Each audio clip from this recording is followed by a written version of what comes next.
கடற்கரையோர பகுதியில் தூய்மைப்படுத்தும் பணியினை செங்கல்பட்டு மாவட்ட ஆட்சியர் அருண்ராஜ் துவக்கி வைத்தார். செங்கல்பட்டு மாவட்டம் கோவளம் ஊராட்சி மன்றத்தில் எஸ்டிஎஸ் பவுண்டேஷன் மற்றும் எக்ஸ்னோரா தொண்டு நிறுவனம் உள்ளிட்ட பல்வேறு அமைப்புகளின் சார்பில் இன்றைய தினம் கோவளம் கடற்கரை பகுதியில் தூய்மைப்படுத்தும் பணியானது நடைபெற்றது. இதில் சிறப்பு அழைப்பாளராக செங்கல்பட்டு மாவட்ட ஆட்சியர் அருண்ராஜ் பங்கேற்று தூய்மைப்படுத்தும் பணியினை துவக்கி வைத்தார். கடற்கரை ஓரப்பகுதியில் உள்ள குப்பைகளை அகற்றியும் பிளாஸ்டிக் உள்ளிட்ட பொருட்களை பொதுமக்கள் பயன்படுத்தக்கூடாது என பொதுமக்களிடம் வேண்டுகோள் விடுத்தார். இந்த நிகழ்ச்சியானது இயற்கையை காக்கும் வகையில் பொதுமக்களுக்கு விழிப்புணர்வை ஏற்படுத்தும் வகையில் மேற்கொள்ளப்பட்டது.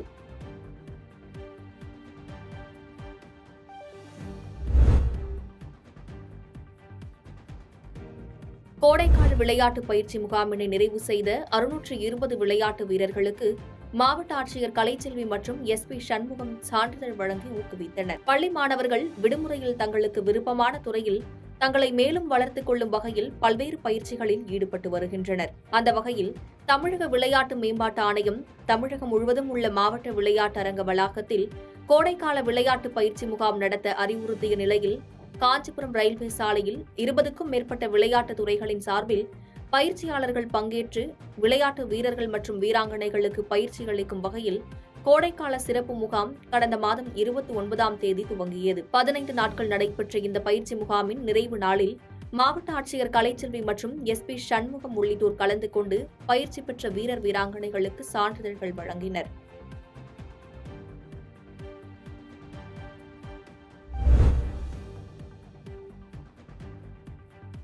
பழைய குற்றால அருவியில் நேற்று ஏற்பட்ட வெள்ளப்பெருக்கானது குறைந்து தற்போது நீர்வரத்து சீராகியுள்ள நிலையிலும் சுற்றுலா பயணிகள் குளிக்க தொடர்ந்து தடை விதிக்கப்பட்டுள்ளது. தென்காசி மாவட்டம் மேற்கு தொடர்ச்சி மலைப்பகுதியில் அமைந்துள்ள குற்றால அருவிகளில் கடந்த சில நாட்களாக ஏற்பட்ட மழையின் காரணமாக நீர்வரத்து அதிகரித்து காணப்பட்டது. இந்நிலையில் நேற்று பிற்பகல் பழைய குற்றால பகுதியில் ஏற்பட்ட எதிர்பாராத திடீர் வெள்ளப்பெருக்கினால் திருநெல்வேலியை சேர்ந்த சிறுவன் வெள்ளப்பெருக்கில் சிக்கி பரிதாபமாக உயிரிழந்தார்.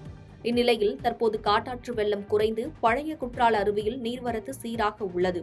நீர்வரத்து குறைந்த போதிலும் அவ்வப்போது மழை பெய்து வரும் நிலையில் வெள்ளப்பெருக்கு ஏற்படும் அபாயம் உள்ளதால் பொதுமக்கள் செல்லாத வண்ணம் காவல்துறையினர் தடுப்புகள் அமைத்து தீவிர கண்காணிப்பு பணியில் ஈடுபட்டு வருகின்றனர். மேலும் மறு உத்தரவு வரும் வரை குற்றால அருவிகளில் சுற்றுலா பயணிகள் குளிக்க தடை தொடரும் என மாவட்ட ஆட்சியர் அறிவித்துள்ளார்.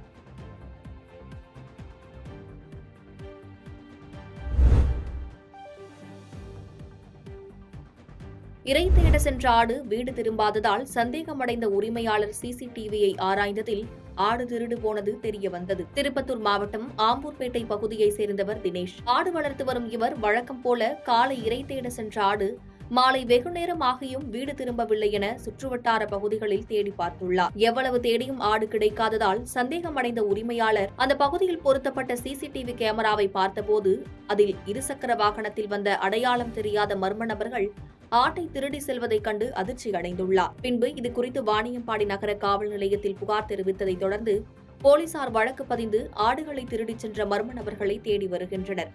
இச்சம்பவம் அப்பகுதியில் பரபரப்பை ஏற்படுத்தியுள்ளது.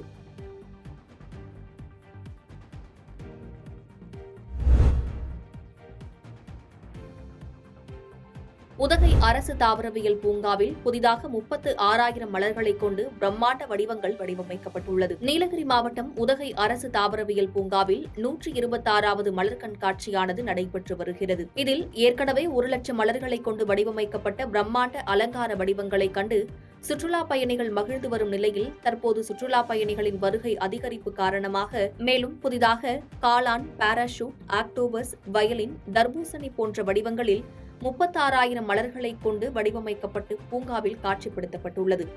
மேலும் சில வடிவமைப்புகளில் பூக்கள் வாடியதால் மீண்டும் சுமார் 80,000 மலர்களை கொண்டு புதுப்பிக்கும் பணியும் நடைபெற்று வருகிறது.